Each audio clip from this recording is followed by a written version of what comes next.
రాష్ట్రంలో భానుడు సెగలకక్కుతున్నాడు. ఆకాశం నుంచి నిప్పుల వర్షం కురిపిస్తున్నాడా అన్నట్లుగా ఉష్ణోగ్రతలు రోజురోజుకు రికార్డు స్థాయికి చేరుకుంటున్నాయి.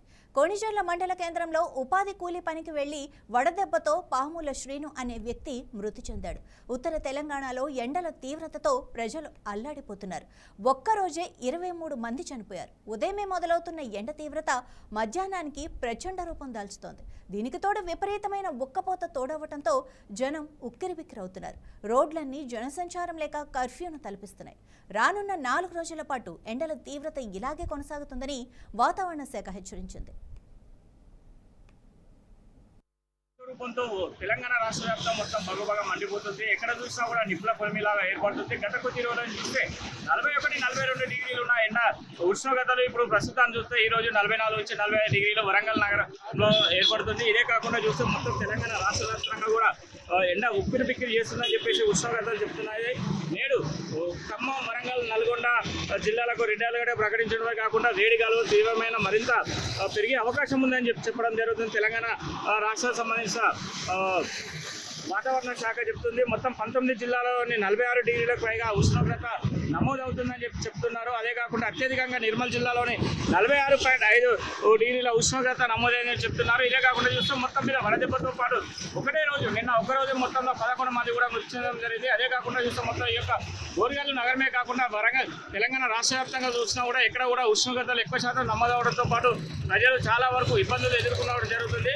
దీనిపైన డాక్టర్లు కూడా సరైన సూచనలు ఇస్తూ ఇటు వైద్య ఆరోగ్య శాఖకు సంబంధించిన అధికారులు కూడా మొత్తం ప్రజలు నిర్లక్ష్యంగా ఉండకుండా వారు ఉదయం 11 గంటల లోపు ఏదైనా పనున్నా కూడా చూసుకొని ఇంటికి రావాలి. మళ్ళీ సాయంత్రం 5 తర్వాత బయటికి వెళ్ళాలని చెప్పేసి ఇటు వైద్య ఆరోగ్య శాఖ కేంద్రాలు కూడా చెప్పడం జరుగుతుంది. అదే కాకుండా చూస్తే మొత్తం ఈ యొక్క తెలంగాణ రాష్ట్ర వ్యాప్తంగా ఇదే మొత్తానికైతే ఈ గోల్డ్ మైనింగ్ ఉన్న ఏరియా ప్రాంతంలో చూస్తే ఇటు భూపాలపల్లి కానీ, రామగుండం, కొత్తగూడెం, బొగ్గుట్ట, ఇద్రాంద, మందమరి, ఈ మంచిర్యాల తదితర ప్రాంతాల్లో కూడా ఉష్ణోగ్రత వేడి తీవ్రం బాగా ఉండడంతో పాటు ప్రజలు ఇబ్బందులు ఎదుర్కొంటున్నారని చెప్తున్నారు. దీనికి సరైన సూచనలు తీసుకోవాలని చెప్తున్నారు. ఎవరైనా కూడా డిహైడ్రేషన్ అయినా కొద్దిగా కూడా ఇమ్మీడియట్లీ ఎక్కువ శాతం వాళ్ళు ఆరోగ్యం కాపాడుకోవాలని చెప్పేసి అధికారులు కూడా తెలియజేయడం జరుగుతుంది. ఎందుకంటే ఎండలలో కూడా ఎక్కువ శాతం తిరగకుండా ఉండాలని చెప్పేసి ఇటు ప్రజలను కూడా ప్రభుత్వం కూడా కోరుతున్నారు. ఎందుకంటే రాష్ట్ర ముఖ్యమంత్రి కూడా ఈ యొక్క ఎండ తీవ్రత పైన కూడా అధికారులకు కూడా నిన్న దిశానిర్దేశం కూడా చేయడం జరిగింది. ఇదే కాకుండా చూస్తే బయటికి వెళ్ళే వారు కూడా ప్రతి ఒక్కరు మనం చూడొచ్చు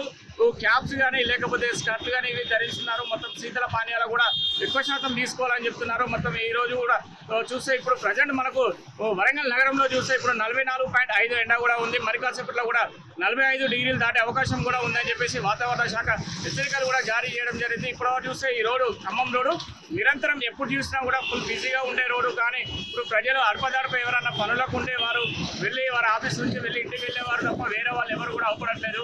ఇకనైనా కూడా అన్ని జాగ్రత్తలు తీసుకొని జాగ్రత్తగా ఉండాలని చెప్పేసి వాతావరణ శాఖ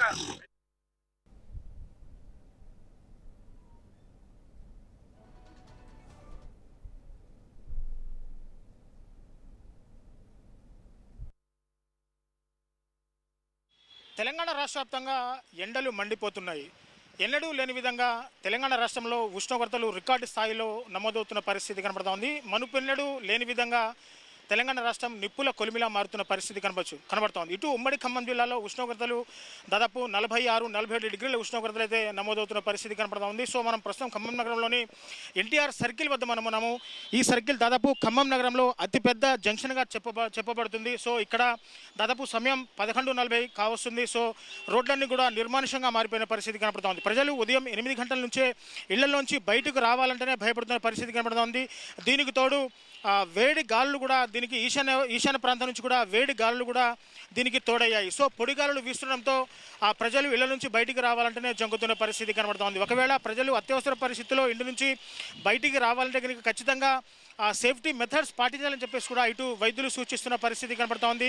నిన్న ఒక్కరోజే తెలంగాణ రాష్ట్రంలో వివిధ జిల్లాల్లో వడదెబ్బకు దాదాపు 22 మంది మృత్యువాత పడిన సంఘటనలు కూడా మనకు తెలుస్తోంది. సో ప్రస్తుతం మనం ఖమ్మం నగరంలోని ఈ సెంటర్లో ఉన్నాము. దాదాపు ఇది చాలా రద్దీగా ఉండే జంక్షన్ అని చెప్పుకోవాలి. కానీ ఇక్కడ ట్రాఫిక్ పూర్తిగా కూడా చాలా తగ్గుముఖం పట్టడం సో ఇక్కడ మనం చూసుకోవచ్చు. సో ఎండలు కూడా దాదాపు మండిపోతున్న పరిస్థితిని మనం చూసుకోవచ్చు. ఎందుకంటే ఇటు ఉమ్మడి ఖమ్మం జిల్లా వ్యాప్తంగా ఎండలు దాదాపు 45-46 డిగ్రీల ఉష్ణోగ్రత లేదా నమోదున్న పరిస్థితి కనబడుతుంది. ఇటు ఖమ్మం జిల్లాలో ఇటు సత్తుపల్లి కావచ్చు, అటు భద్రాద్రి కొత్తగూడెం జిల్లాలో ఉన్న మనుగూరు, ఇల్లందు, కొత్తగూడెం కావచ్చు, ఇవన్నీ కూడా కోల్బెల్ట్ ఏరియాలు.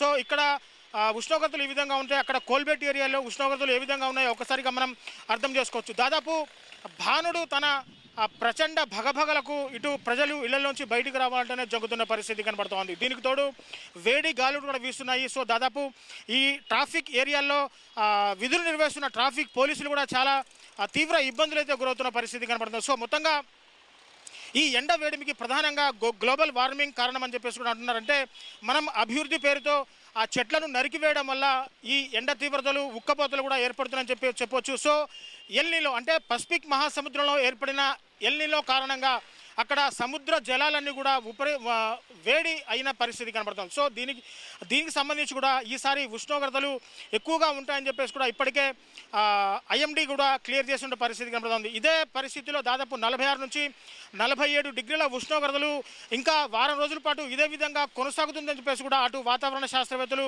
ఇటు చెప్తున్న పరిస్థితి కనబడుతుంది. ఇంకా రోహిణి కార్తీ రాకముందే ఎండలు ఈ విధంగా దంచి కొడుతుంటే రేపు రోహిణి కార్తీ వచ్చిన తర్వాత కూడా రోళ్లు పగిలే ఎండలు కూడా ఉంటాయని చెప్పేసి కూడా వాతావరణ శాస్త్రవేత్తలు చెప్తున్న పరిస్థితి కనబడుతుంది. సో అధికారులు ఇప్పటికే అప్రమత్తమయ్యారు. ఇటు రాష్ట్ర ముఖ్యమంత్రి రేవంత్ రెడ్డి కూడా అధికారులు సమీక్షా సమావేశాన్ని ఏర్పాటు చేశారు.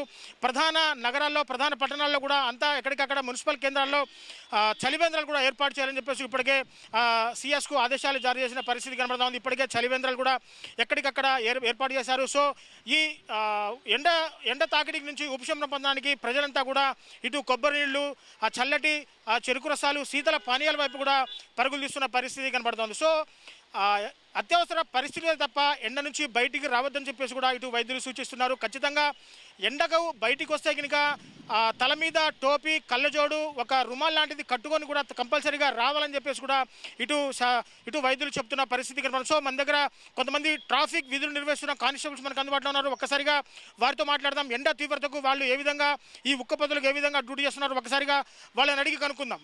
సో ప్రస్తుతం మన దగ్గర ట్రాఫిక్ ఎస్ఐ కూడా ఇక్కడ ఈ సెంటర్లో విధులు నిర్వహిస్తున్నారు. సో ఒక్కసారిగా వాళ్ళని అడిగి తెలుసుకుందాం. సో సార్ చెప్పండి, దాదాపు ఎండ తీవ్రతలు 46 డిగ్రీల వరకు ఉంది. సో మీరు ఇక్కడ ఉదయం నుంచి కూడా సాయంత్రం మధ్యాహ్నం 2 గంటల వరకు కూడా షిఫ్ట్ డ్యూటీ చేస్తున్నారు. సో ఎండలు ఏ విధంగా ఉన్నాయి, ట్రాఫిక్ సిగ్నల్స్ ఏ విధంగా పనిచేస్తున్నాయి సార్?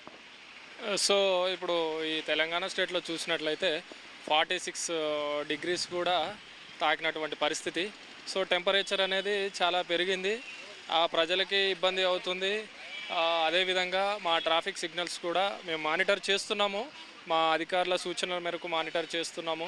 కాకపోతే ఈ టెంపరేచర్ ఎక్కువ ఉండడం వల్ల కొంచెము ఎలక్ట్రిసిటీ ప్రాబ్లమ్స్ వచ్చేసి ఆఫ్ చేయడం జరుగుతుంది. బీభత్సమైన టెంపరేచర్ నమోదైనప్పుడు మాత్రము మేము కొద్దిసేపు దాన్ని ఆఫ్ చేసేసి మాన్యువల్గా ఈ సర్కిల్ అయితే మేమే ఉండేసి దాన్ని ట్రాఫిక్ని రెగ్యులేట్ చేయడం జరుగుతుంది.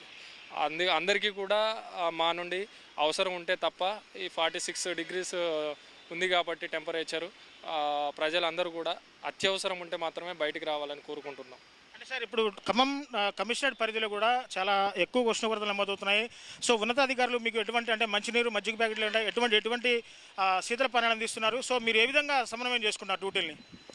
సో ఈ ట్రాఫిక్ డ్యూటీ అనేది ఎక్కడో నీడమని మాకు ఆల్రెడీ సూచనలు ఇచ్చారు. మేము కూడా మా యొక్క కింది స్థాయి అధికారులందరికీ కూడా, సబార్డినేట్ అందరికీ కూడా చెప్పడం జరిగింది.